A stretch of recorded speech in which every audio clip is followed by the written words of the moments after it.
नमस्कार, आपका स्वागत है भारत होम्योपैथी के यूट्यूब चैनल पर। और आज इस वीडियो में हम बात करने वाले हैं अस्थमा यानी दमा के दौरान पेशेंट्स को क्या खाना चाहिए और क्या नहीं।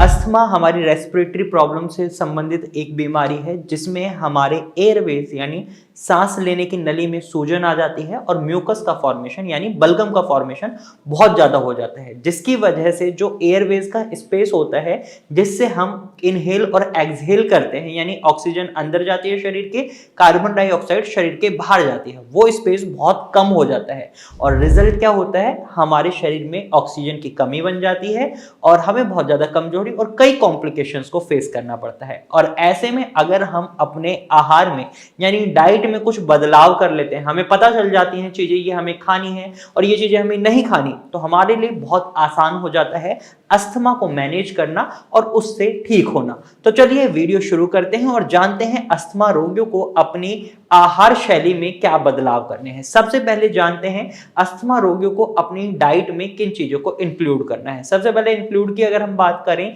तो जो मोटे अनाज होते हैं, साबुत अनाज होते हैं, अस्थमा रोगी उन्हें शामिल कर सकते हैं, जैसे गेहूं है, जई है। आप जई का दलिया बनाकर खा सकते हैं, ओट्स खा सकते हैं और आप गेहूं का दलिया बनाकर खा सकते हैं, ये आपके लिए बहुत ही बेनिफिशियल है। वहीं अस्थमा रोगियों को अपने खाने में उन चीजों को शामिल करना चाहिए जो एंटी इंफ्लेमेटरी होती हैं, क्योंकि एयरवेज में सूजन आई है तो वो सूजन कम करने वाला खाना होगा तो वो सूजन कम करेगा। साथ ही साथ जो म्यूकस फॉर्मेशन हो रहा है, अगर हम ऐसे फूड आइटम्स को इंक्लूड कर देते हैं जो म्यूकस को यानी बलगम को खत्म करते हैं, तो हमारे लिए बहुत फायदेमंद हो सकता है। अब इसमें हमें एंटी इंफ्लेमेटरी फूड आइटम्स को इंक्लूड करना है। जिन भी फूड आइटम्स की प्रॉपर्टीज एंटी इंफ्लेमेटरी है आप उन्हें इंक्लूड करें। और इसके साथ साथ कुछ मिनरल्स होते हैं जैसे मैग्नीशियम है। अक्सर अस्थमा रोगियों के शरीर में मैग्नीशियम की कमी देखी जाती है, विटामिन डी की कमी हो जाती है, विटामिन ए की कमी हो जाती है, ई की कमी हो जाती है। तो इनसे रिच फ्रूट्स एंड वेजिटेबल्स को आपको अपनी डाइट में इंक्लूड करना होता है। विटामिन डी के लिए आप अर्ली मॉर्निंग में सनलाइट ले सकते हैं। विटामिन ई के लिए आप ब्रोकली ले सकते हैं, जामुन ले सकते हैं और आप ग्रीन लीफी वेजिटेबल्स जैसे पालक है, मेथी है, बथुआ है और सरसों है, इस तरीके की सब्जियों को अपनी डाइट में शामिल कर सकते हैं। विटामिन ई के साथ साथ इनके अंदर आपको एंटीऑक्सीडेंट की मात्रा बहुत अच्छी मिलती है जो आपके अस्थमा को मैनेज करने में आपकी मदद करती है। इसके साथ साथ इसके अंदर आपको बीटा कैरोटीन भी मिलता है। अगर आप beta carotene rich food diet include करना चाहते हैं तो उसमें आप गाजर और चुकंदर को शामिल कर सकते हैं। अब बात कर लेते हैं फ्रूट्स की। तो अस्थमा रोगियों को कौन से फ्रूट्स को शामिल करना है। अस्थमा रोगी सेब खा सकते हैं।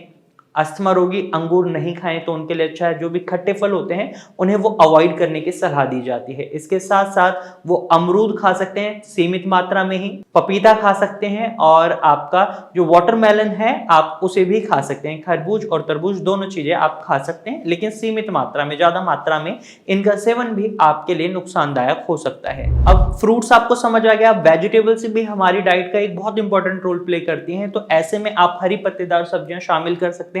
यहां पर आपको ध्यान रखना है खट्टे फल और खट्टी सब्जियां आपको नहीं खानी होती, जैसे नींबू है और आपका टमाटर। तो अस्थमा रोगियों को टमाटर नहीं खाने, कच्चे फॉर्म में तो बिल्कुल नहीं खाने।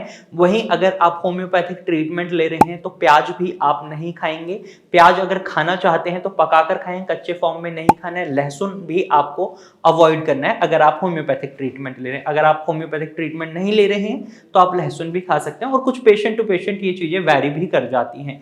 इसके साथ साथ आपको अपने आहार में उन चीजों को शामिल करके रखना होता है जो आपके वेट को मेंटेन करने में भी आपकी मदद करें, क्योंकि अगर आप ओबेसिटी को फेस करते हैं अस्थमा के दौरान तो आपके शरीर में ऑक्सीजन की रिक्वायरमेंट बढ़ जाती है और जब ऑक्सीजन की रिक्वायरमेंट बढ़ती है तो व्हीजिंग साउंड बहुत ज्यादा होती है, चेस्ट में कंजक्शन बहुत ज्यादा महसूस हो सकता है और आपके अस्थमा के सिम्टम्स और ज्यादा वर्स हो सकते हैं और ज्यादा खराब हो सकते हैं। तो यहां पर आपको ये समझना होगा, अगर आप अस्थमा को फेस कर रहे हैं तो ऐसे में आपको अपनी बॉडी वेट को मास इंडेक्स के अकॉर्डिंग ही मेंटेन रखना होगा। इसके लिए आप high fibre rich food items को, वेजिटेबल्स को इंक्लूड कर सकते हैं, जैसे आपका घिया, तोरई, परवल, आपका भिंडी और गोभी, इस तरीके की सब्जियों को शामिल करें। कद्दू शामिल कर सकते हैं, करेला शामिल कर सकते हैं, परवल शामिल कर सकते हैं। ये ऐसी सब्जियां हैं जिनके अंदर फाइबर की मात्रा बहुत अच्छी होती है। ये आपके वेट को बढ़ाती नहीं है और आपके शरीर में जो भी मिनरल्स की कमी होती है उनको पूरा करने में भी आपकी मदद करती हैं।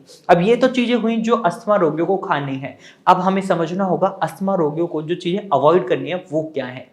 तो आपको तली भुनी हुई चीज़ें नहीं खानी है। अगर आप बहुत ज़्यादा मीठा खाना पसंद करते हैं तो बिल्कुल अवॉइड कर दें।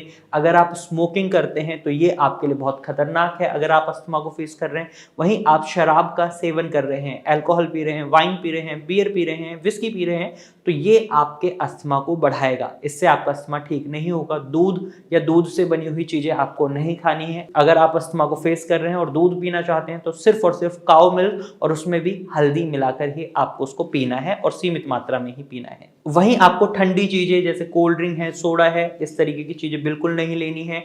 और इसके साथ साथ आपको चावलों को भी अवॉइड करना होता है। कई बार हम देखते हैं कई अस्थमा रोगी चावल खाते हैं तो उनको जो अस्थमा के सिम्टम्स होते हैं वो बहुत जल्दी देखने को मिलते हैं। तो ये गलती नहीं करनी है। और वहीं अगर आप नॉनवेज डाइट खाते हैं, रेड मीट खाते हैं, तो ये आपके लिए गलत है। इससे भी आपका अस्थमा बढ़ता है। तो आज की वीडियो में मैंने एक ऐसी डाइट बताई है जो अस्थमा रोगी अगर फॉलो कर लेते हैं तो अपने अस्थमा को बहुत ही ईजिली मैनेज कर पाएंगे और अपने बढ़ते हुए अस्थमा को रोक कर ठीक भी कर पाएंगे अगर वो एक प्रॉपर ट्रीटमेंट ले रहे हैं। अगर आप अस्थमा से सफर कर रहे हैं तो आप भारत होम्योपैथी की डॉक्टर टीम से कंसल्ट कर सकते हैं। यहाँ पर आपको कस्टमाइज्ड ट्रीटमेंट प्लान दिया जाता है जिसमें पेशेंट टू पेशेंट दवाइयाँ वैरी करती हैं। यानी अगर आपका अस्थमा का कारण कुछ और है, आपके शरीर में लक्षण कुछ और दिखाई दे रहे हैं, तो दवाइयाँ सेम होना गलत हो जाएगा। दवाइयाँ अलग होती हैं आपके नीड को देखते हुए, आपके शरीर में जो लक्षण दिखाई दे रहे हैं उनको देखते हुए बनाई जाती हैं, जिसकी वजह से रिजल्ट्स बहुत अच्छे देखने को मिलते हैं। तो आप भी भारत होम्योपैथी की डॉक्टर की टीम से कंसल्ट कर सकते हैं। स्क्रीन पर दिए गए नंबर पर आपको कॉल करना है और भारत होम्योपैथी की डॉक्टर की टीम से एडवाइस आप ले सकते हैं। आज की वीडियो में सिर्फ इतना ही। अगर आपको ये जानकारी पसंद आई है तो वीडियो को लाइक और शेयर जरूर कीजिएगा और अस्थमा से संबंधित और वीडियोस देखने के लिए आप हमारे चैनल को सब्सक्राइब कर लीजिएगा। Thank you for watching.